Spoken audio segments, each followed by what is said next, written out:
and it's great. I love change. It's all the time discovering new things.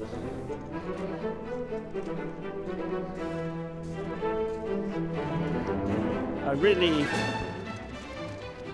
enjoy the snow. I like painting in the snow. It's a great change from what I'm normally doing. There's colour in things where you wouldn't normally see it. Really, after all these years, what I'm trying to find out is why something is satisfying. Well, the way I do things must be different from the way I at one time thought, and I was very much moving forward all the time and discovering new things. What I'm interested in is the change, that in fact it's exactly the same spot. The actual positions of things are the same, and yet the first thing I find the need to do is just to see something entirely different. The statements that I make, that is, they begin to emulate trees and things. The trees aren't alive in that sense. They remain all in the same position. It's only the light which changes. And it's that change in the light which I think is so revealing of what matters to me.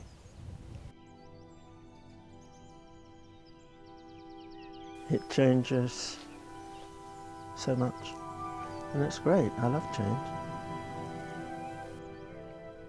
I made some alterations in the picture, so sight size had to be adjusted. But I haven't painted on it for at least 2 months. I took it up yesterday for the first time, and I don't understand. It's just a feeling. Without being mystical, it's all a bit of a mystery to me, this painting business. I'd been painting since I was a child, since I was 8. I inherited this crate full of painting material, but he said, would I like to go to an art school? And it wasn't the art school particularly, I just went to the local art school at first. It was the idea that I could do something that I wanted, that I actually hadn't thought of, but my father thought of it for me. Perhaps it was what he would have liked to have happened to him, for somebody to say, to divine what he would have wanted to do and to push him in that direction, which was marvellous because parents are usually pushing people towards earning a living, and it's not a sure thing.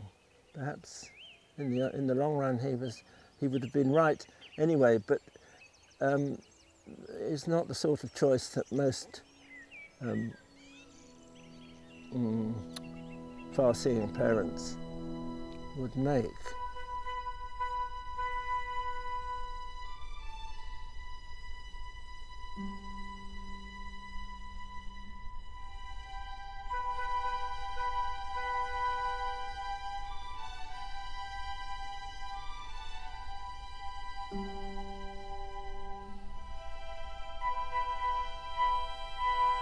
Actually, I think I'd like to take this picture out because it's got bird shit on it. Look, you see there, and it doesn't look right to me. Shit running down. You don't like it anyway? No, not much. But the bird shit is a bit ridiculous. Yeah. Here, have a look at it. What do you think? Bird shit? Have you ever seen your paintings all together like this? Not all together like this, no. There are more paintings. I mean, I see them stored up, but to have them actually so that you can compare them, what I'd like to do is move them around so that we can see how they get on together. But even that, it's not that early. I would have been, I should imagine, a student. Oh, this one is surely earlier. I've got my RAF uniform on. Because I paint a lot of self-portraits, And people like self-portraits, especially collectors, because they like to put a picture of the artist along with their pictures. I think we must put them in order. This one that Aaron's put on the easel is quite a nice one, I think. They're all my babies, but some of them I feel now, when I see them after years, I don't think they don't please me. But I fancy that it's another year, maybe a year between them. But I've gone back to almost the same spot. There's a pond there. That's the end of the house. You can see the cottage at the back. But nice time that was. Yeah. I really don't like that still life at the moment at all. You don't?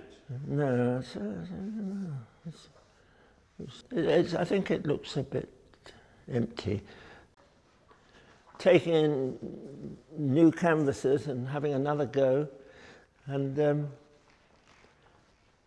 I was, determined to get something out of the subject because, paintings take me quite a long time. Well, in the normal way, I would work on a picture for most of the day if it was a still life, and for many, many days, 20, 30 days. Yeah, that's the right way up. But it's structure of the painting that matters.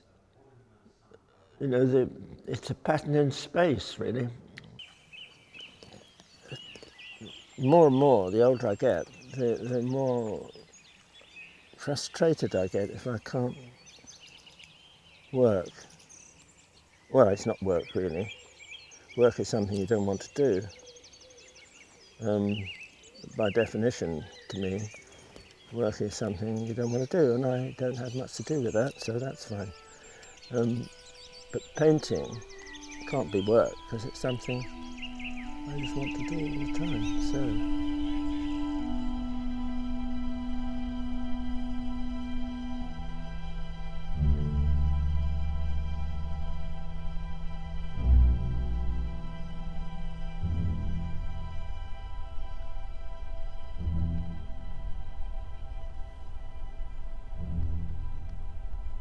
My father, who's an artist painter, people ask me about his paintings and they ask me what sort of paintings he does. And when I was young, I used to say, because his paintings aren't strictly representational, or in the accepted sense of the word, I used to say that they were abstract. Well, of course, they're not abstract at all. To start with, the painting starts with one or two broad movements which comprehend the whole of the picture space. And then there'll be another, almost unrelated or relatively unrelated to the last one, and they living separately in the canvas, and they're all comprehending the same picture space. And then eventually comes a point, it's about the 20th day or something like that, where I find it more is moving towards making these things live together, making a synthesis of all these separate things. And it's at that point that the picture also has a tendency to become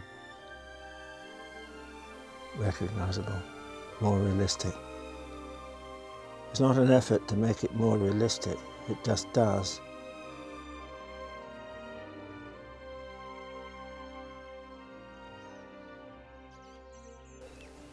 I get a huge amount of enjoyment out of the painting of the past. The Constable exhibition was on at the Tate. It occurred to me there, this was a characteristic of perhaps of the artist in old age, that he was not perhaps content in my earlier days, in a romantic way, to start with, because he was a Suffolk man. Standing about here, there's a Constable painting with the lock gates and the footbridge, as it then was. Now, the Royal Academy was extremely important to the artists. Constable every year tried to get, and did get, a painting ready every year for the Academy. This particular picture by Constable is really quite unusual. He left the stump, he sawed it off quite convincingly as a rotten stump. The tree came up here. It's not terribly evident, well it shouldn't be because he's painted it out, but he's really plastered quite a lot of paint on here. And although he is normally rather enthusiastic about skies, this sky is not up to much really, is it? It's not the most special sky. There's a place along there where the leaping horse was painted. There was a barrier and the horse had to jump over. And that was quite a discovery, realising that Constable had been on that spot. But apart from that, he left me alone here. I had it all to myself, the whole lot. Lovely. This tree really got me 40, 50 years ago. And I, painted it a lot. Yeah, it's nice to see it again, you know. This is the sort of thing. I think that's about the only one that's left like that, leaning over. Well, it's rather, harping on about Constable, it's rather like that Constable situation where he has kept the donkey absolutely intact. And he's kept a little tiny piece of the roof of the cottage. And he's changed absolutely everything else. I think it's fascinating. But I know where he is because I do it myself, it seems. He started to look almost through the canvas into, and he'd altered it and altered it and altered it until it became totally different. Something, some wild thing out of his mind of a storm over a cottage. I contacted the man, Leslie Paris, who'd arranged the exhibition, and he x-rayed for me and confirmed exactly what I thought. But it was very interesting to me. But in front of this stormy scene was a donkey, which I recognised as being exactly the same donkey as occurs in a cottage in a cornfield painting. The distant hillside is further away in one than in the other, and it's altogether more interesting than I thought. I didn't look at that. They're both done on the spot. I never realised that. The actual house, cottage, tiny cottage, would have stood here, and the view behind would fall into place, and the light on the cottage at noon in Constable's painting is just falling on here, on the end of the house. Years ago, I came in the winter and examined the ploughed field, and I found a considerable amount of brick rubble just here, out here. So I think the cottage probably stood here, quite a little way away from the gate, because the corn sweeps round in front of it, so there's this little neck of corn, not catching the sun very much. It's greener than the rest of the corn in the painting. And it's nice that Constable is so honest. And he just, well, it's another thing, but I just have this feeling that he struggled. His conscience hurt him when he told lies in painting, which he did occasionally.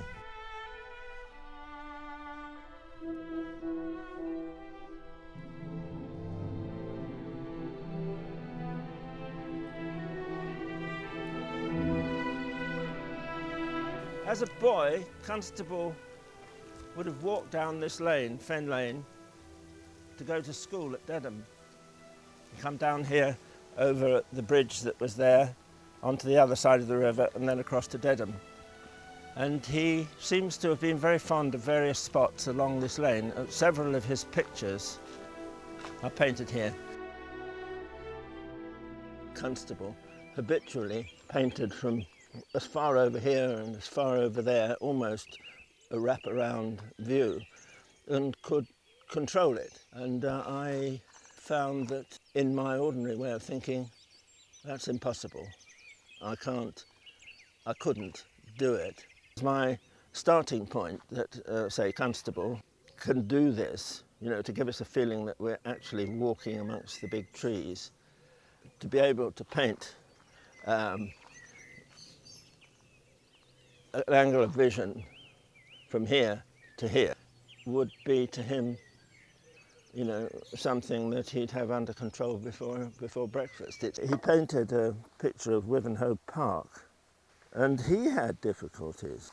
And he writes to his wife saying this is absolutely bloody impossible. While I'm looking at this, I can't possibly be comparing it with that. It's out of the frame totally. I can only take a very, very narrow compass of the landscape. And I wondered how it was done, because this evidently is what Constable ends up with anyway. This is Christ Church Mansion in Ipswich, my favourite museum as a child, and it really contains some excellent stuff. This little drawing here is not particularly exciting, not the sort of drawing that one would drool over. It's a schematic drawing, and that's what interests me. I'm hoping it'll help me to understand what Constable was doing when he created his pictures, because what interests me particularly is that he has an amazingly wide angle. But actually, might as well line up there, because if you did that, you'd be standing, God knows. No, it's not impossible, but impossible for everything else. Well, I have to admit that it's not as wide and impossible as I thought. Too wide for me, mind you, I couldn't do it. But, I mean, an angle of that can't be really described as wall-to-wall or, you know, impossibly wide, as I feel some of his things are. And I was standing closer, and then I eventually became fascinated by it, so the next picture was that one. I started that one. I mean, in the normal way, a picture of mine would encompass about that. You see? Yeah. I mean, here's the bridge down at the ford. If I was seeing the bridge, I probably couldn't even see all that at once. I would, you know, because of where I would have to stand on the edge of the water. Realisations about what was happening, let's say, a few months ago when I was messing around with this wide angle, realisations and thoughts about it are only possible when I'm painting. I don't know why. But that's what I like about painting. The mind is free. What he's interested in when he looks at a bridge over a stream is the position of things, the way things relate to each other and the play of light. He's very interested in a sort of entry point. So he will identify a point or points in a picture where the eye, and you move around the picture on a sort of journey of light and colour, and that's what his paintings are all about, I think. Well, I don't know. The whole essence of the business is that we move about it as if it were reality, but because we paint it rather than photograph it or something, we move where we feel persuaded in the landscape in a way in which we painters, I suppose, want to. Now here's an interesting thing. I'm about to, look at this, Ashley, to move that there to there. Now, I realise now I've done that I should have perhaps shown you before, that is a totally inactive piece of space, and it's been there all that time.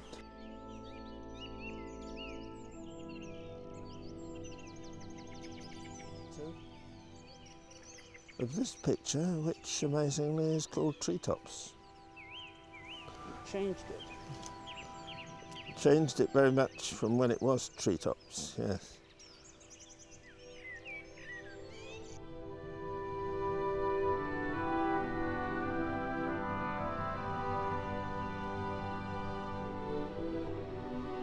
to move that there to there. And now that never would have existed for me.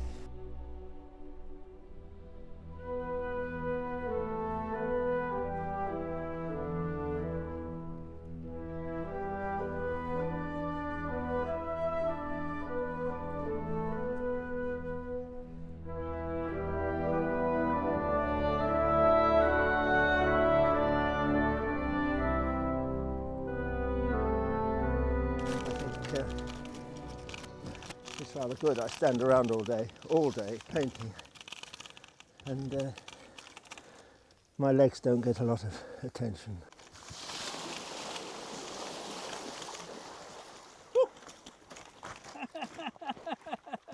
What did I tell you? It's all on film. And did you save the radio mic? Yes, as it happens, I did. Well done. Bloody hell. I've got to stop being pompous, you said. No.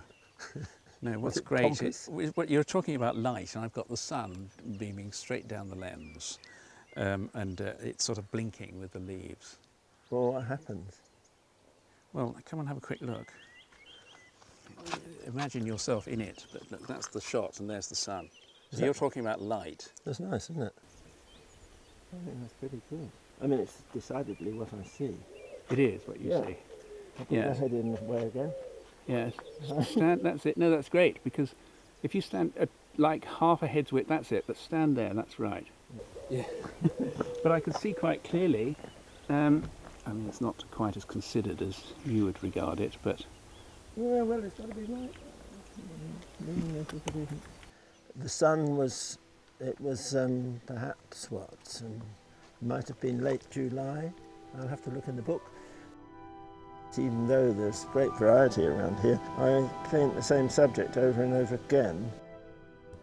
When people come down here walking their dog, they might look, if they want to, at what I'm doing, which they're always very civil, and they might say, "Oh, what marvellous colours." And of course I know immediately what they mean. They mean I can't make help. Can't make anything out of it. But, you know, it's pretty colours. Got to be. We spent the morning, me riding my mountain bike through the ford. Because we've got to have a bit of, I mean, people are bored with painting. They want to have. yeah. So we got a bit of action. We just got need to have a bit of we just real need some humanity. sex now. Second childhood. Yeah, we just need sex now, Martin. Somehow. Yeah, well, we'll do that. Taking it too far, that isn't it? You can come along and help me. I'll bring the rules with me, because I've forgotten as well.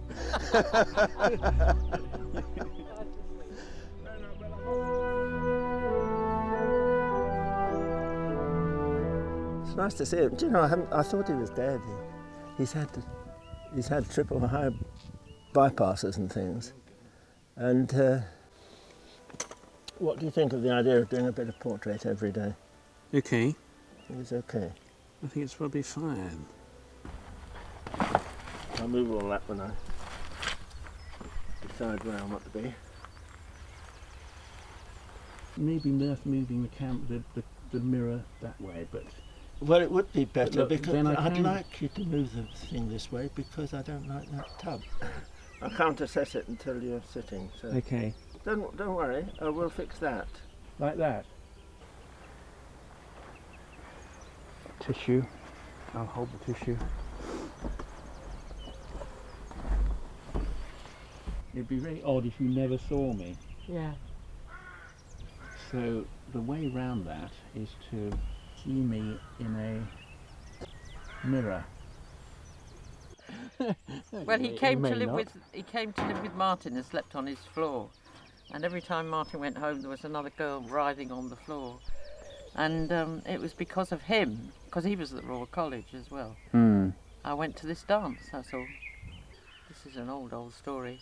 And I bought beef sausages. And Janet said no one ate beef sausages. So she went into her bedroom with John Norris Wood and shut the door and left Martin and I looking awkwardly at each other.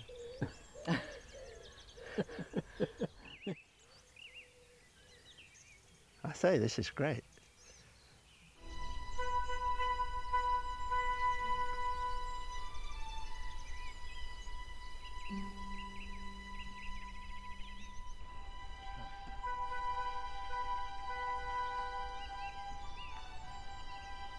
The picture in the garden, I realised it was wrong. What was wrong before? You mean what was wrong with the other Setup. out there? Mm. Well, may I say, I'm beginning to wonder. I'm beginning to wonder what it was. No, I said, I decided you look like Bin Laden. Sort of rather tall and...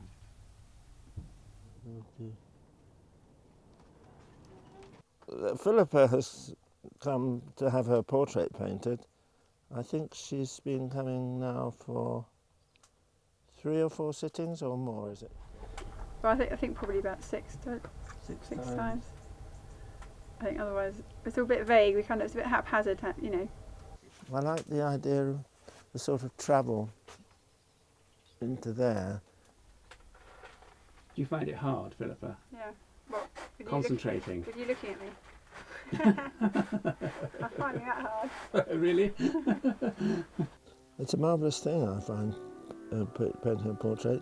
All I really believe expressing the person's character and so on just comes naturally with painting. We are feeling, we are understanding people all the time. I find that making a record of my perceptions about people, it better be so anyway. Oh, no, it was after that. No, it wants a wash. You're sitting more forward than usual. Now this is funny because I've got to put my foot there, but there's something in the way of this. It's more or less on its mark. It's the first time you painted Della in a long time. Yes, I mean the first time. It's really the first time these days. Once, maybe 30, 40 years ago. I suppose I got the 11 plus or something. And then there was an art teacher who was really rather an ordinary sort of person, but she sort of got the idea that I was destined to go to art school. And she took me to London, to the National Gallery, to sort of introduce me to this other world. We went to see the principal, who didn't seem very scary or anything, very friendly, and that was that.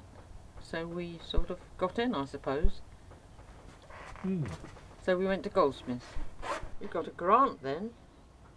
Grant without any bother at all. It was about £3 a week. Are you going to go and pick some beans and get some tomatoes? Will you? Yes. We'll need them. Yes.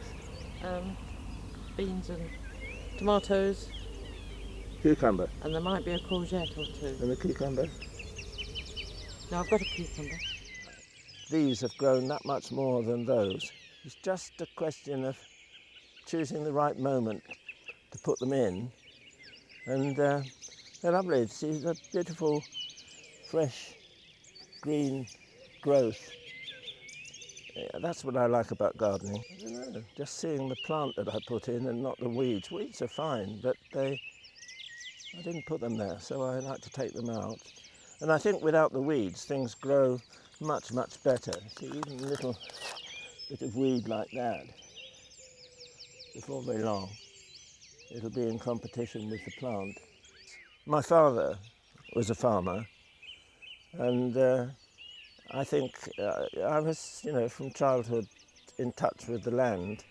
I used to work on the land. In the early days, you cut the fields with a binder, and the binder was to one side of the tractor, and that made it necessary to cut round the edge of the field with a scythe, just as one would have done in Constable's day. And it was hard work. I've grown up with the land, very important to me. I find I've only got one 30-40 canvas left, so I'll have to use a 28-36. This is a square-ended brush. It's not exactly new, so it's a little way on the road to being a scrubber. It'll no longer make a mark. So, and paint colours don't matter, except they're very important because I use them all the time. So I do desire that it does the job. Now, I need blue and crimson, and there's little tiny dobs of all the others, but that'll do for now. Painting, for me, is more like thinking almost every day, well, why haven't I experienced that before? You know, why, if you like, have I not learned that before? Teaching was necessary to have a job, to do something. In the early times. I started teaching in an evening class, but very soon I started teaching in the art school in Ipswich, and then I taught in London. And I really enjoyed that. I mean, painting is a very isolated, introverted sort of thing. Teaching was merely my extrovert side. But I enjoyed the students so much that I felt that they deserved a holiday. I brought students here to Flatford Mill, which is a field study centre and a painting centre, and it was a very good place for them to stay, to be put up and to paint. Julia, what do you think of your dad's paintings? I didn't like them when I was little, but they grow on you. You didn't like them? You didn't like them when they were little. What did you think when they were little? I just thought they all looked a bit green and splotty, but they grow on you. I think his portraits are amazing. I think they almost look like they're breathing. Which paints that he owns do you think are going to run out the quickest? Green. Yeah. It might be saying that the quest is over. You know, I've gone full circle to that point where there's nothing in this. Any idiot can do it. But I did rather have that attitude as a youngster. Well, we've lived here now since '01. In '01, the house burnt down. The house we had, former house, unfortunately burnt down, and Della and I, and my children had already left home, we came to live in our little cottage, which was really very fortuitous. And it seems to have all sorts of possibilities. It does all sorts of things. Well, all the paintings, I mean, when the painting is fresh, this is the one, has a painting in it. I'm a realist, really. I'm involved with this as a fact. The canvas is flat, the subject, the landscape, exists in depth. I'm painting the landscape. My painting needs to come to terms with the depth of the landscape that I'm looking at, but at the same time it has to recognise that the canvas that I'm painting on is flat. And when you say movements, what do you mean by movements? Movements are quite simply defined as the movement of the eye when you're looking at it, the way we're drawn, persuaded about that imagined space, the picture space. No space there, it's flat. But the whole essence of the business is that we move about in it as if it were reality. But because we paint it rather than photograph it or something, we move where we feel persuaded in the landscape or in the collection of human figures or whatever the painting might depict. When I'm painting something which in fact is predominantly linear, like that thing there, which you could say was a tree going up like that, most of the time I don't make statements by taking, let's say, a scrubber and going like that. I paint it like that across the form because of the persuasive nature of a line.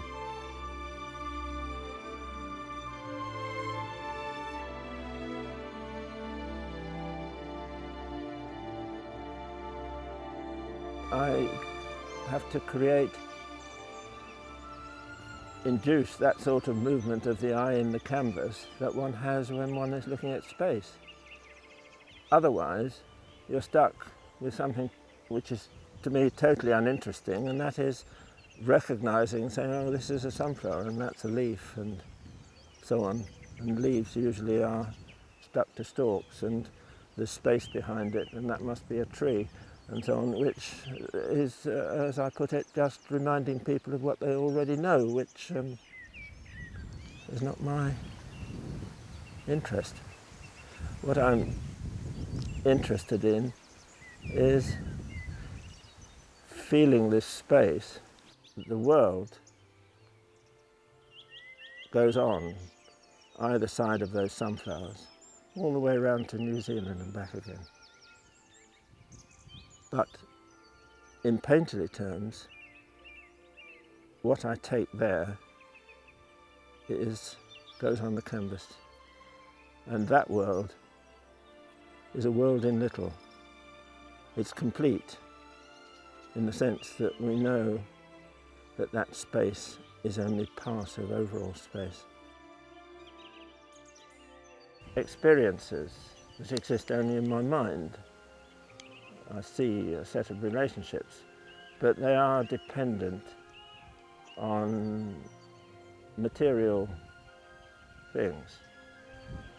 But that movement only exists in my mind. It can't be other than that, because there is no connection between this point and that point, or indeed between this leaf and that twig. Only in my mind, there's no connection.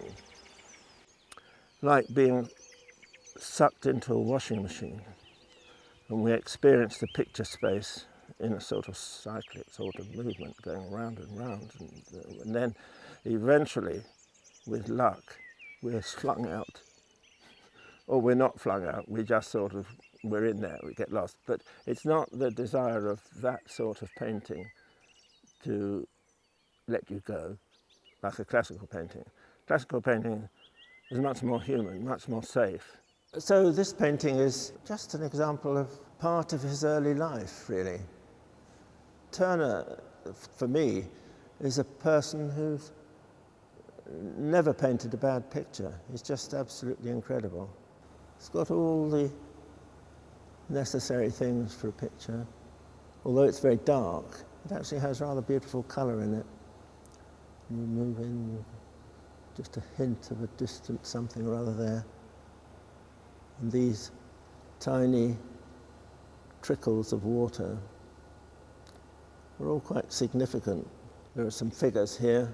I think he had a caption with it about Owen being imprisoned in Dolbaden Castle. There's an artist, a real artist, who just did it because he needed to do it, he wanted to do it, and I think that's ideal. It's unfortunate, I think, that artists have in the past spent so much energy on surviving and showing their work.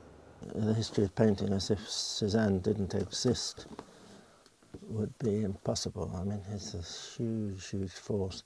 Marvellous painter. Not totally understood by me. But in I mean, he's making the clouds area almost more solid than the solid things. Great facets in the cloud. It seems apparent to me that what he is achieving is controverting space. He's bringing distant things forward and what we know to be near backwards. He remains very much a realist in the sense that he's reminding people of what they already know, or there's a part of him is doing that.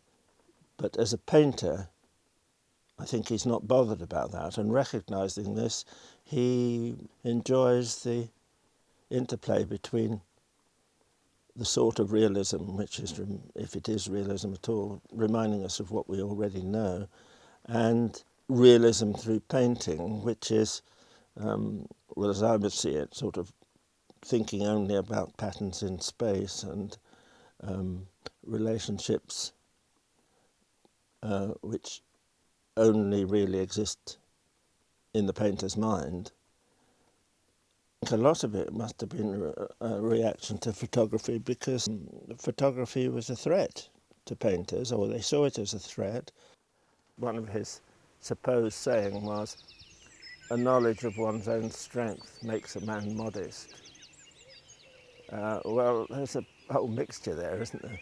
You know, it's a marvellous sort of mixture of, you know, well, I'm talking about myself after all, and I've realised how strong I am. And I'm really quite modest about it. So it's a whole bucketful.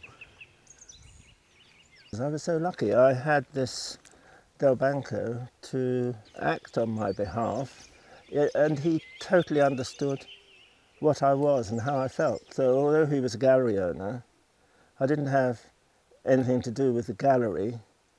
On one occasion, I remember, I did go to meet somebody who was buying a painting. And so I went with him, and in the taxi going to this house, he said to me, how much did we say we were going to charge her? And I said, I thought it was 6,000. And he said, I tell you what do you say we say 5,000? And I thought, well, bugger it, that's £1,000 just cleaned off just like that. And I said, okay, 5,000, that's fine. Del Banco, this great patron of mine, has said to me on occasion, I don't know how you can carry on as you do without being famous. And I said to him, well, I've got you, I only need one person, I've got you. And he thought this was rather amusing. He bought a Rubens, which he bought in a country sale for £30 or £36 or something. And in fact, he recognised that it was a Rubens, an early Rubens. Some short while after that, he said, I've sold that painting for a few million, and For I a bought million? one of your pictures to hang in its place. And ever after, one of my pictures hung where this Rubens was, which I thought was rather fun. Yeah, it's nice to see this big one up here. That looks really good. It's because it's hanging on the wall, I expect. But that's the biggest one, isn't it, Ashley? I think so, yes. And this one, see when they're on the easel and on the wall, it's better in some ways. We can look at them better. It was so difficult getting them out, because in the studio they're on these racks, and I don't know what's on the rack until they're pulled out, and it takes so. This must be, that's quite recent, I think. On the wide angle. I get you right over on the left, the painting right over on the right, And the subject, the whole of the house. the subject slightly to one side, yeah? Yeah, you're not seeing what I see. The only way to, not that it necessarily is what you want, but the only way to get what I'm looking at is to stand, of course, where I'm standing, which is a bit difficult when I'm actually standing there because I'm in the way. Able to swing round if you want. Okay. But what you can do, all right, you can pan to the picture and to the view without any problem, yeah? And if you want, that's where I'm a realist.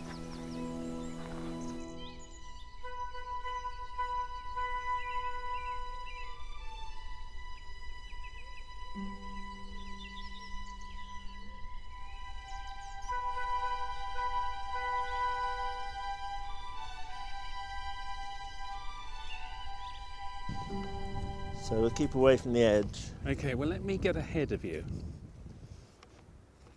Now just here, Ashley, about where you're standing, a bit further on, is my... Oh God, don't get too near the edge, you might slip forward.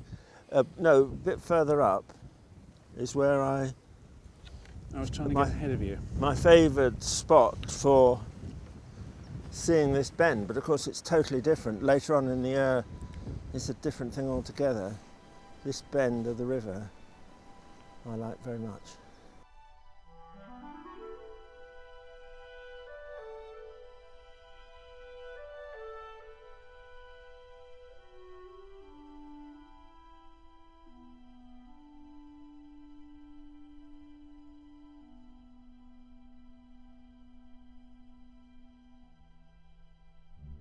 I mean, if it was standing, say, ideally, I think it wants to be about there.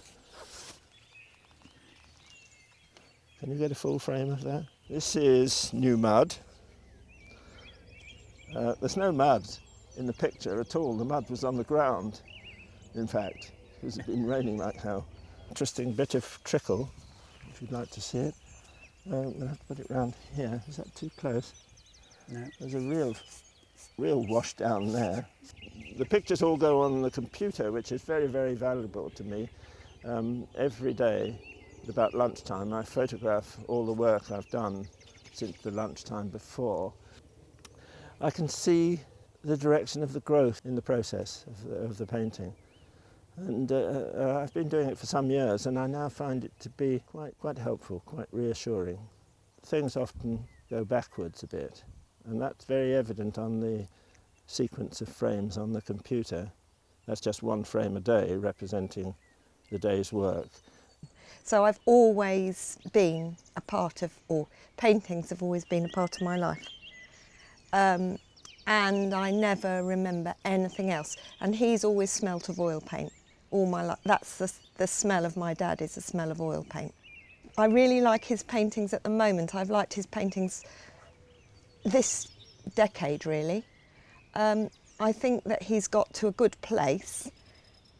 When I'm painting a canvas, when I start, the painting starts in the middle of the canvas. It works outwards towards the edges, and it's a very natural sort of growth. I keep on seeing more and more movements, more and more related things. But something very positive happens when the statements start to comprehend the edges of the canvas.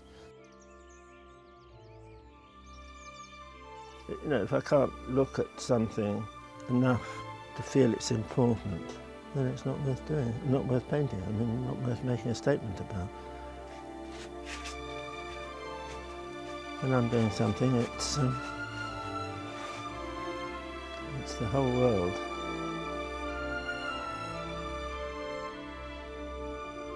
I try to keep my vanity in check. Well, I suppose it's as considerable. He should have done what's called Mohs surgery, and then examine it under a microscope, and then take a tiny bit more and a tiny bit more and a tiny bit more. And he thought he'd chanced cutting it out on spec, but you can't actually see a cancer, he tells me now. So I have a nice Jewish bag under this eye, and nothing at all under the other. Whatever that was, or why it's there, I don't know, but it appears to have been the limit of that collar. Right, that it might, go back to painting, right though it may be, it means that something can't make its voice heard. But that picture there, actually, I like to have, I'll take this down, then it won't get in the way. I leave it most of the time on the easel there. I painted it when I was about 16, I think, when I was quite young. And I just like to have it about because those were what I call absolute days. You know, I knew exactly what I wanted to do, and it was very straightforward. And from there, things get more and more complicated. But there have been a great many sort of pictures that haven't gone far enough. It's not I can hardly talk about finish, because I always think my paintings are going to be open-ended anyway. They give me a sort of calm. I can't divorce it from a sort of nostalgia as well, because I think that there's something about, he's interested in, he's informed by the Suffolk landscape. I have. Generally, when I look at the paintings, if I may say so, I'm getting better. Well, it's important that, I mean, one should get better, really. After all, I'm older. I had this idea that it would be a bit of a lark. I'm not bothered about the subject, but I just thought it would be a bit of a lark to be a self-portrait, of course, to be the man with the scythe, you know, death. It's the sort of painting, that is, that I would take and make a big painting out of. But I don't do that now because I'm running out of time, and I want to respond, you know, to what's in front of me, to the objective world, yeah. Curious to see how long this can be interesting. But when I was painting last night up there, the tunnel, I came back to see what I was missing down here, and it was around the 6:30 mark. It had something, but you know, I've got to consider whether it's worth hanging around, carrying on, that is, not just hanging around down here, just in order to have a more interesting time a bit later on. Yes.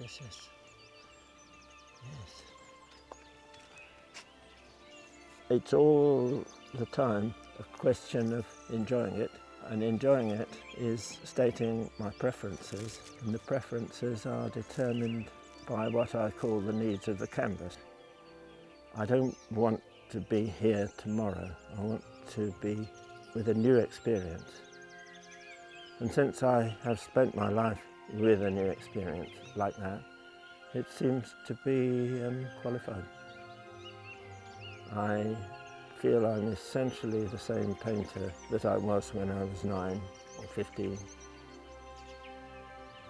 And the attitudes are really the same, and that the pictures have moved absolutely amazingly forward. They haven't moved forward like that at all. The growth is imperceptible, I dare say, but the experience has moved on.